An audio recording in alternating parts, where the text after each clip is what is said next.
red chimeo mole in Santa Fe, a cheese wall in Detroit, and hot dog flavored ice cream in Chicago. This week, it's Darley Newman and Season 12 of Travels with Darley. Traveling the world to bring you delicious dishes, tasty beverages, and interesting experiences. This is the Destination Eat Drink Podcast on the Radio Misfits Podcast Network.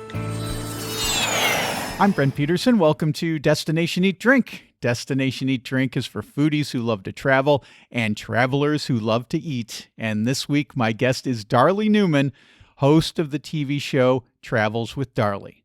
But first, let me ask a favor. If you like the show, please rate and review us on your podcast app. Really helps folks find and connect with Destination Eat Drink, and I really appreciate it. Thank you so much. And if you're thinking of a trip to Spain or Portugal this year, check out my foodie travel guides. I've got complete ebooks to the best eats and drinks in Lisbon and Porto in Portugal, Seville and San Sebastian in Spain, as well as lots of other lesser-known cities that still have great food and drink for you to try. You can check them out at buymeacoffee.com/destinationeatdrink/extras, and thanks for that.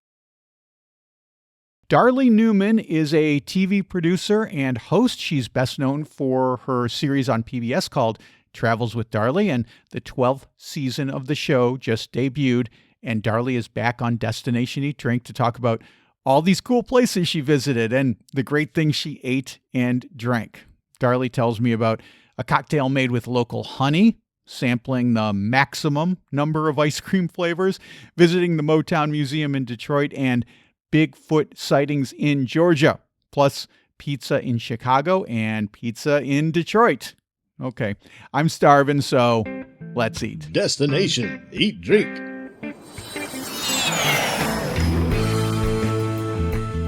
Darley Newman, welcome back to Destination Eat Drink. Season 12 of Travels with Darley is out now on PBS. Congratulations. I know doing these shows is always a heavy lift, but it looks like you had a lot of fun doing it.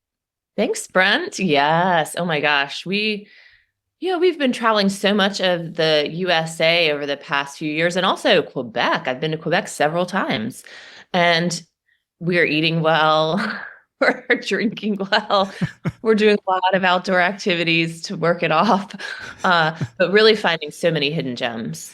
You know, that's one of the things that I really love about your show is that you always get at least one food segment in, and usually a drinking segment too. I know you're a fan of beer and cocktails and stuff. I don't want to make it sound like you're overindulging, but you'll have a beer occasionally. My question to you, though, is I'm just wondering, because I see all of these great foodie places that you go to, and as a person who, does food content on my website and on my YouTube channel, I'm wondering how you decide what kinds of places that you're going to go visit concerning the food. Well, so some of them, it's easy. Like Chicago, you have to try deep dish pizza. Of course. Detroit, Detroit is known for the pizza too, which I didn't necessarily know before I went there. But we try to do those iconic dishes or things that you would want to eat when you're there. But then I also seek out who are the award-winning chefs. I mean, those award-winning chefs, they're doing something right. I always want to find them. And then also looking for those places that have been around for a while, these longstanding family businesses, and a lot of them are still small businesses that have stood the test of time. And again, they're doing something interesting. And I love to look at the dishes too, and the foods you should try that just speak to that area. What do they say about the heritage and the history? Because then you're eating something, you're learning something, and it really makes you appreciate the destination that much more. Absolutely. I mean, that's what this show is really about, and I say it all the time on the show. Our mantra is food is culture, culture is food. And I think that's kind of what you're saying. Let's dive into some of these places, because you went to so many cool places in season 12 and some of my favorite cities and a couple places that I've never been. Let's start with one of my faves, which is Santa Fe, New Mexico. And you talk about Santa Fe and you talk about food, you got to talk about mole. You did a great segment going to this place called Cezanne. Tell me about your experience with mole. Well, so I'd had it before in Mexico, But what I like about Saison, and it's Chef Fernando Olea, he is a James Beard Award winner, and his restaurant has been there for a very long time, but he is originally from Mexico. And if you go in this restaurant, it's like walking in an art gallery. There's really cool art all over the walls, including this gigantic painting, or I guess you would even call it a mural, though it is a painting of the ingredients that go in mole. And it's not even all of them because there can be, he was saying, 30 ingredients or more in some moles. And all of them usually have chili pepper as a common ingredient, or chilies. And it's the one that he's making there is kind of a New Mexico fusion. So his is the most well known, and he makes many, many types of moles. But the most well known is this one that he makes with red chimayo chili. And I had gone up to Chimayo on a trip previously in the Santa Fe area, and they have these special chilies that, seasoned by the earth in the Santa Fe area. And he puts them in this mole with pinon nuts and apricots, and there's cinnamon, and it's salty and sweet. And he cooks it in this big like pot or mixing bowl that has, in itself is like a kind of an heirloom tool for cooking. And wow, the fusion of ingredients, you kind of don't know what you're tasting. You're tasting so many things all at once, but then so many ingredients start to pop out as you kind of digest and let it like soak into your tongue and down your throat. I was just shocked at like the number of flavors that were going into this mole, and it was really, really tasty. That's the great thing about mole, is that you've got all these layers of flavor and everyone's got their own special spin on it. So you go one place and it's this kind of mole, you go another place and it might be completely different. And it looked like that was a great experience. We mentioned cocktails earlier, and you went to a resort where you that has their own apiary, which I thought was super cool, and they were making cocktails with their own honey. So I've actually stayed at the Four Seasons. It's the Four Seasons Resort Rancho Encantado in Santa Fe. I've stayed there before, and I kind of think they do really cool programs that are there, and then where they take you on excursions. I've done an Equus experience there, where I communed with horses, which I love. Mm-hmm. We stopped in because I did think it was interesting. This season has a through line for us of sustainability. And as we know, bees are very important for health and the environment, and honey can be very healthy, and eating local honey can be so good for you. So I was interested to try this healthy cocktail that they're making. I know, right? Whatever we got to tell ourselves, right? I know. But it was a gin cocktail that had fresh honey, and they go out, and you can kind of go out and experience and see the area where all these bees are producing this, they're buzzing in there, and they go and you can do a beekeeper experience. I didn't have time to do it, where you put on like a special suit and go out and learn more about the bees. And then have your cocktail. I just went for the cocktail because of my time on this one. But of course, so fresh, so tasty, just a hint of honey. And, it's another experience where you're drinking something and you're learning a little bit about ways that we can all become more sustainable and think about what we're intaking when we're eating and drinking on our travels and in our daily lives. So I thought that was pretty neat that they're doing that there at the Four Seasons. And one thing you got to do when you go to Santa Fe is go to the Santa Fe Indian Market. You spent quite a bit of time there. It's one of my favorite places in Santa Fe. For folks who haven't been, tell them about the Santa Fe Indian Market. So our episode this time really centers around the Santa Fe Indian Market. This is a yearly annual event. It's been going on for decades. And they bring in artists from across the USA and further afield sometimes that are making exceptional works of art. And we got to interview everyone from Patricia Michaels, who was on Project Runway and is just an amazing fashion designer. She actually it's really neat to go to Indian Market because not only can you go and just walk around and experience art and all of these different stalls and booths, but there's music, there's entertainment, there are food trucks. I had a great Indian taco there.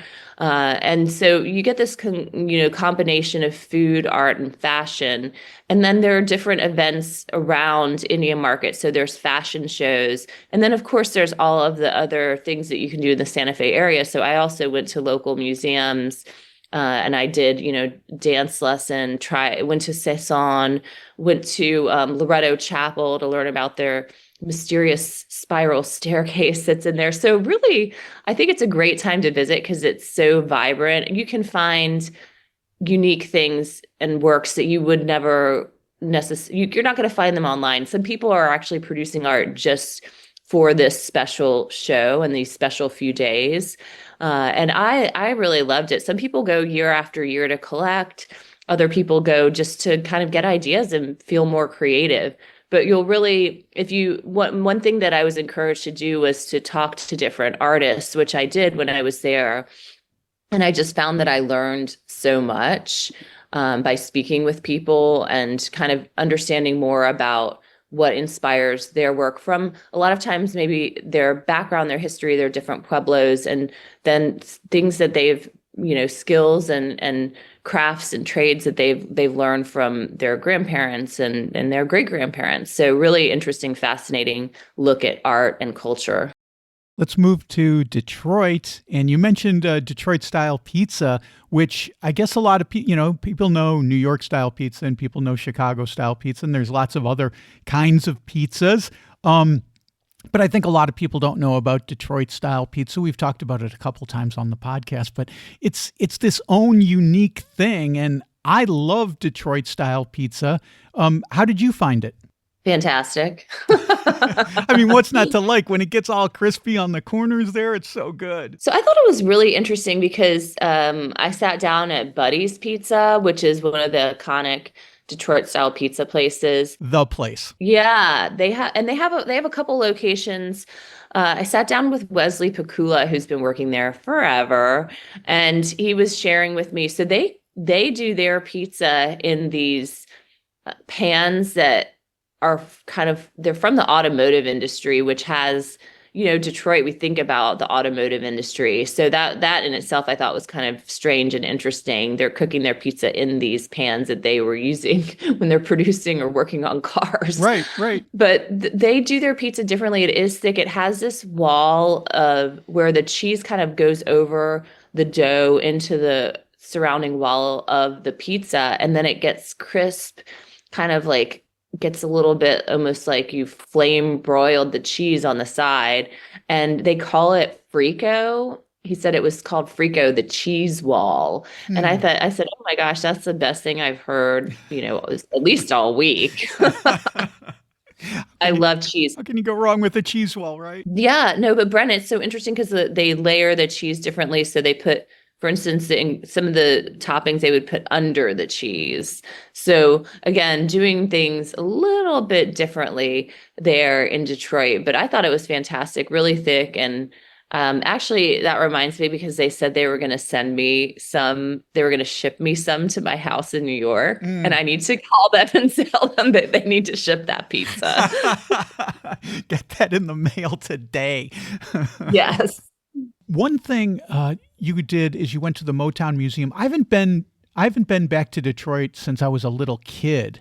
Our family lived there until I think I was like 10 years old.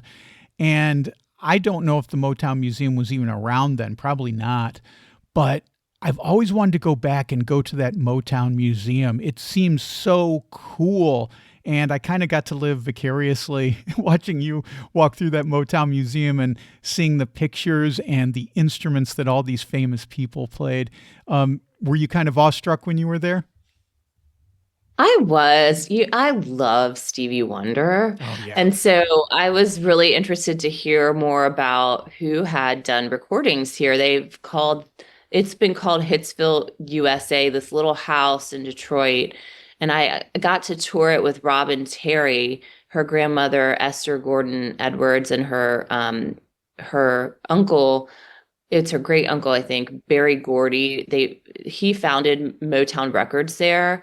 And so they have that original studio inside. You can go in and see where so many great artists have recorded these hits. And it's walking through almost like a little time capsule because they haven't changed the studio. And so you kind of take a walk in and you can almost hear the music, and they've got, photographs, and you can learn and see sort of what happened there. But the Studio A is pretty neat to go inside. Yeah, I would love to go there because those Motown records were just so spectacular. A lot of people may not realize, you're going back 60 years now for some of these records. And this was at the time when the British invasion was happening and the Beatles were ruling the charts, but people don't realize Motown was right there with them. Like the Supremes were as big as the Beatles for a period. The Temptations were as big as the Beatles for a period there. And those records still stand up today. They're so good. And Stevie Wonder, like you mentioned. Mm-hmm. Love it. Love it. As I watched you go through the Motown Museum, one of the things that struck me is something that I've thought about for a long time because I'm a Chicago guy, and I just think Chicago should do the same thing with like a blues museum to Chess Records, because all those guys who were the blues musicians starting in the late 40s through the 70s, from Muddy Waters and Willie Dixon and even Chuck Berry up to Buddy Guy and all of these guys, they recorded in Chicago. And there's not really a central place where those people can go, which I think is a shame. I think it could be as good as the Motown Museum because there were so many great records that were cut in Chicago.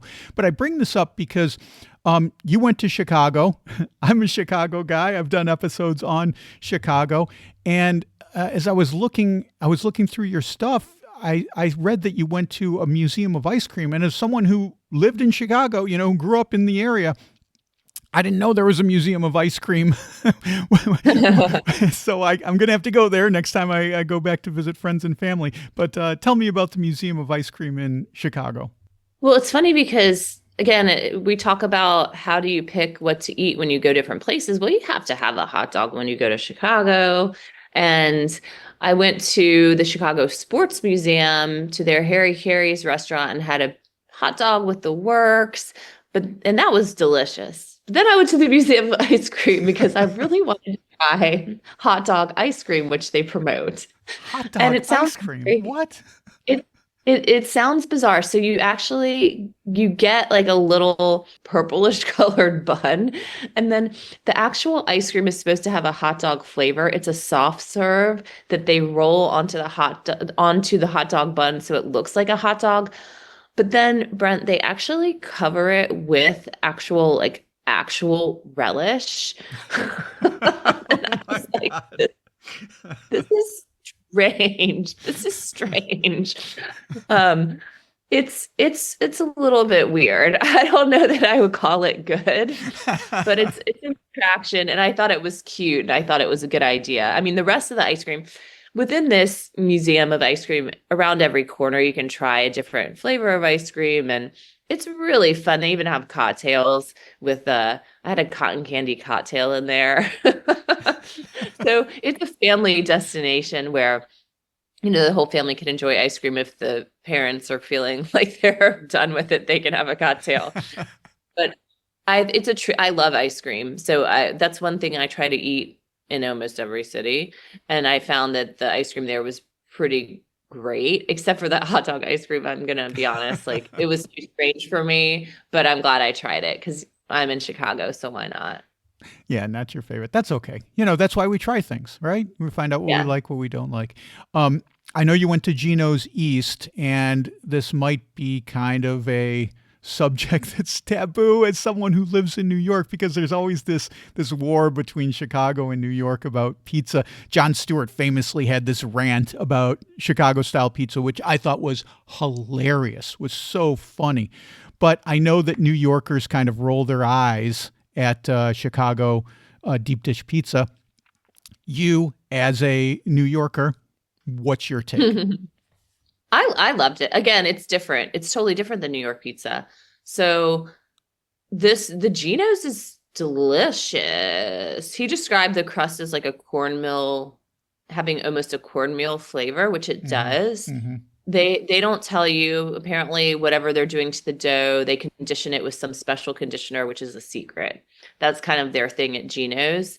But it's thick. It's one piece. If you're a little hungry, it's a meal. If you go to two, you're like, whoa, Yeah. I feel like I've had a lot right now.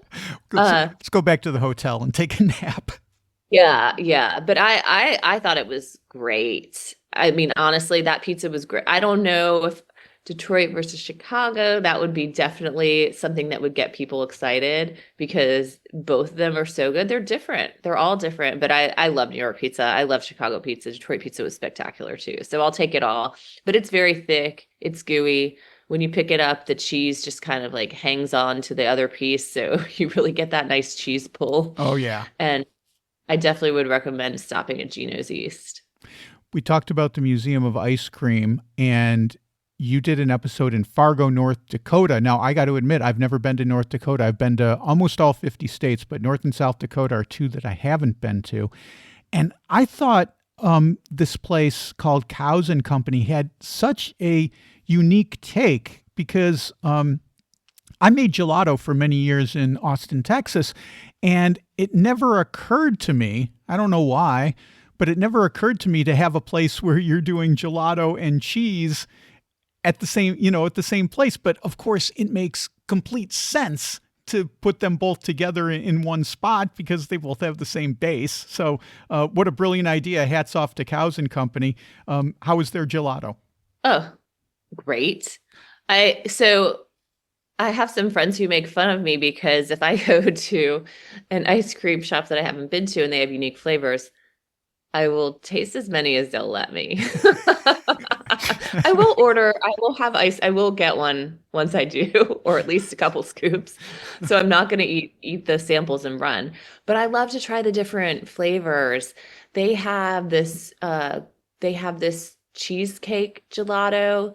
It's made with house-made graham cracker crumble. They've got like this blueberry sauce. It's super creamy. They have a yogurt, cherry gelato. She's got really unique flavors, and it's all homemade right from the farm. I mean, you can go out and see the cows here. This is in, kind of an off the beaten path location outside of Fargo in a very small place called Carrington, where Marta Murphy, whose family is from Europe, they came over, they got this farm in North Dakota, and they started making cheese and gelato. So when you go there, you can have cheese, you can have gelato, you can have fresh cheese curds, which I actually like as well. Mm-hmm. So it's really neat. And you can learn about the process that they use to make Gouda there, which is the specialty cheese that they make all these different types of Gouda, so that are aged in different ways. And it was really neat to try not only the cheese, but then go in and have gelato. I mean, if you're lactose intolerant, I'm not sure this is a great stop for you, but as an ice cream and cheese lover, it's another cool place. And you can find their ice cream also in Fargo. So you don't have to go out to the farm to try it, but it's pretty neat that you can go out to the farm and experience kind of farm life as well. Yeah, when I made gelato, I used to call it putting on my mad scientist hat. And one flavor I used to make was ricotta cheese, honey, and nutmeg. And I think you, Yum. as a person who likes to experiment with gelato flavors, I think you would have liked that one. But I want to go back to something that you said that I thought was so interesting, because for me, I'm one of those people that can go into the gelato shop and maybe I'll taste one or two, maybe, but usually I go in and I know what I want. I laser in. My girlfriend is more like you, and she's like, let me try that one. Okay, let me try that one. Let me try that. So my question to you is, have you ever had an experience, like, how do you know how many they will let you sample? Does their expression change, or do they just go, lady, I think it's time to make a decision? Yeah.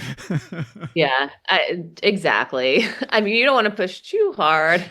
I have my limit. I won't try every ice cream, but if I could, I would, because I just think it's fun. And then you try them, you say, oh, I'm going to get this time. Next time I might come in and get this. And now so many ice cream places are doing such innovative ice creams.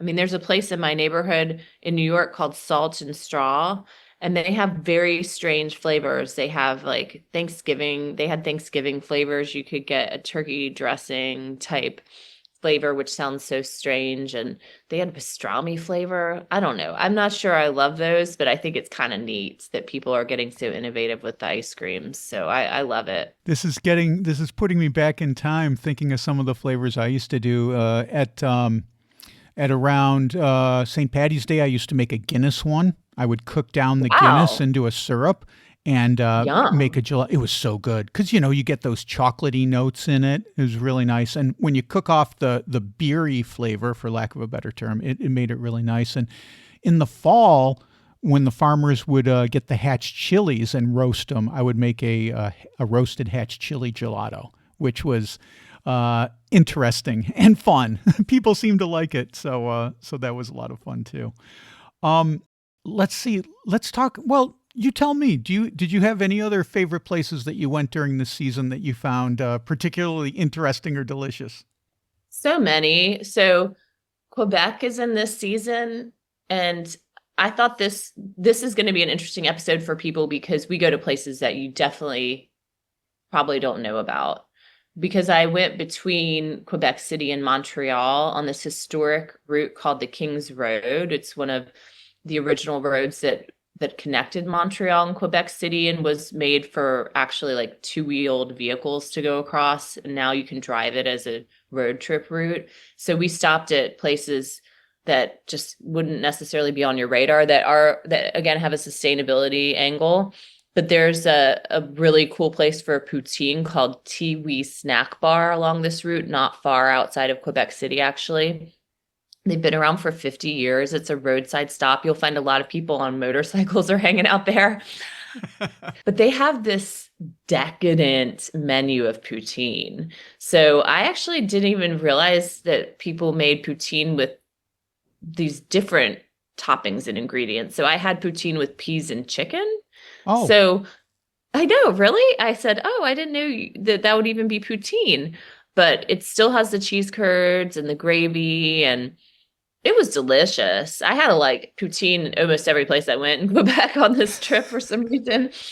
But I really like poutine actually, and if it's done properly, ooh, it's delicious. So that mix of the good French fries and the rich gravy, and yeah, I would definitely recommend that as a stop. And then Lago Marcinos, which is in the Quad Cities area along the Illinois Great River Road, which is this epic road trip route. It's like a 3,000-mile scenic byway that you could follow across this 10 states. We just did the Illinois portion, which is like over 500 miles long, which is crazy that we did that whole route for an episode, but we did. And there's this place that's been open since like the early 1900s. It's an ice cream parlor. It's in Moline, Illinois. They've won a James Beard Award and they make everything homemade on site. They've got this awesome hot fudge. You walk in there and you're in an old school ice cream parlor.